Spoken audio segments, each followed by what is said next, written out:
This stage of the Camino begins in the Atlantic coastal town of Esposende, turns eastward into the hills and crosses the Rio Nieva.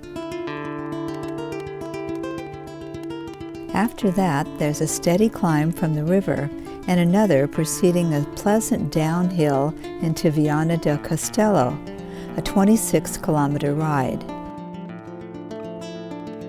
There are two significant climbs accounting for over 300 meters of gain in an otherwise moderate route. Esposende originated as a fishing village with a great setting on the estuary of the river Cavado, which separates the town from the Atlantic. Today it makes for more of a recreational area with lots of sandy beaches along the Cavado estuary. Windsurfing is quite popular here. On the edge of town, pilgrims are welcomed by this striking Camino scallop monument. The town itself is not large, but had a very helpful tourist information office. Using their advice, we wandered from square to square, taking in the sculptures and fountains, and strolled along the long walkway along the estuary through town. The notable sights include several churches with the typically ornate interiors. For pilgrims needing their passports stamped, one of the churches has one readily available. Next day, the ride begins just across from our hotel on a palm-lined two-way bike path along the coast.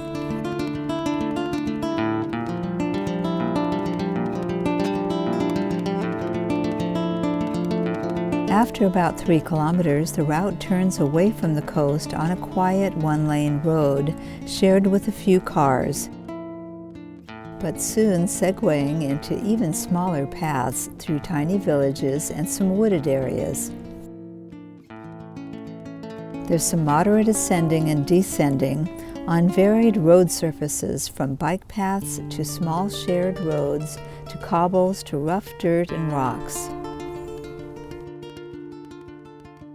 The cobblestones, such as this stretch through Barros, made for slow going. The smoother asphalt roads allowed for more comfortable riding at moderate speeds. At about 12 kilometers into the ride, the trail becomes quite rough and heads downward to the Rio Nieva. Crossing the river on a narrow, low bridge can be intimidating on the irregular planks with no railing. It's really more of a walkway over the river with rapids below. Ride at your own risk or walk carefully. This is really part of the pilgrim's route. After a break, the route resumes uphill on a rough trail once again. This is the steepest and roughest patch of the stage. Again, the rocky road is best negotiated by walking the bikes. Toward the end of the climb, the road surface becomes smoother and climbing easier. Passing through Rua de Cima, the road becomes smoother and the pace quickens.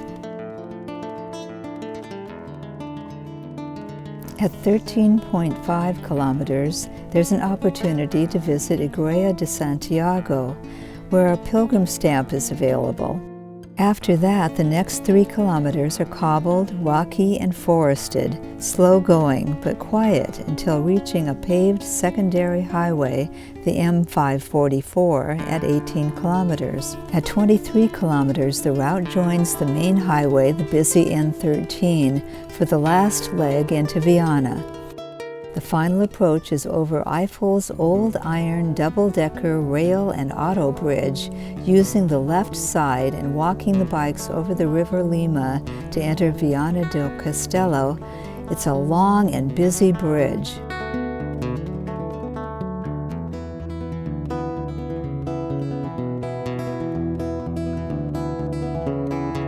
At the end of the bridge, there's a double back on the roadway toward the river, and then a right to ride the scenic narrow streets to the town center.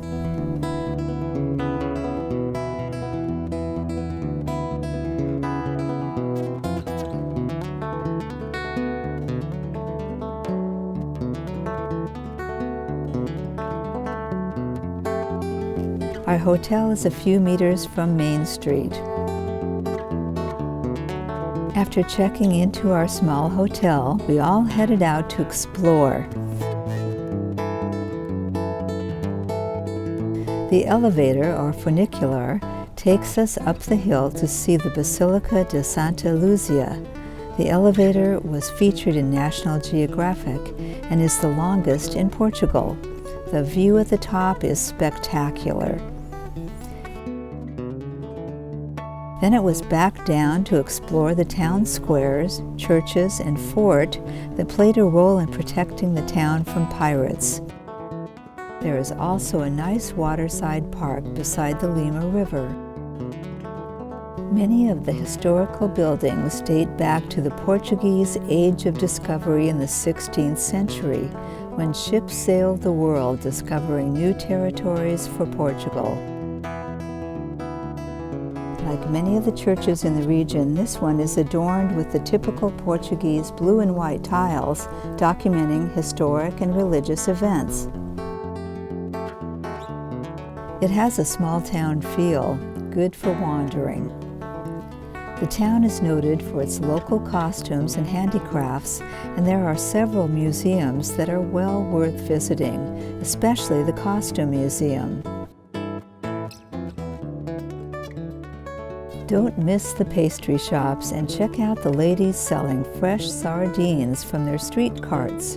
We'll have some at dinner tonight in one of the many local small restaurants.